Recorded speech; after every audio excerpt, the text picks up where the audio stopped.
Hi, everybody. So good to be back with you again. I'm just thrilled that you're continuing to champion this biblical value of connecting. That's the whole idea behind everything that we're doing, that we want life to be lived together. I think that's a biblical principle. We see it time and time again, that in our relationships with each other, we want to be true, we want to be honest and accountable. And that's a little bit of what we saw this last weekend. If you remember back, we continued on this study that I've called The Real Jesus, and we looked again at Jesus' conflicts.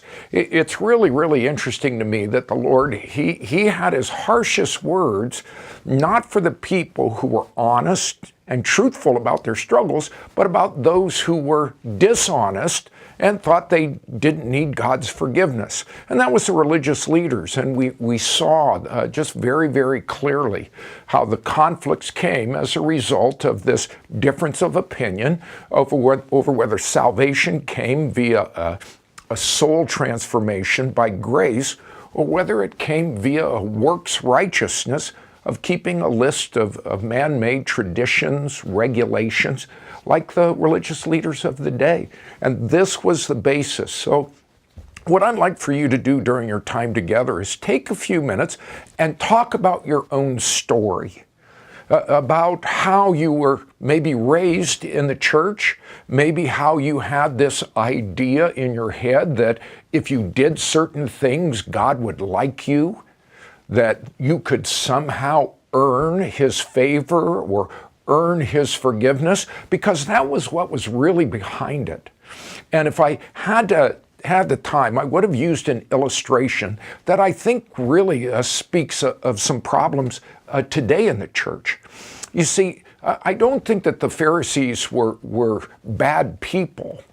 It's just that they were very human people. And they took God's law, something that they loved very much, and out of fear that they might violate that law, they created what I call a fence, man-made tradition and regulations. And they built that fence around the law to try and keep them from ever transgressing the law. Well, what happens, and this is so very human of us, is that the fence became the law. And as a result, all the man-made traditions took on a way higher priority in their minds than they did in the Lord, and in the Lord's mind. And he was continually running up against these fences.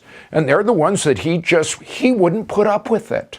He never violated God's law, but he certainly violated their fences when he ate with tax collectors and sinners, when he healed on the Sabbath.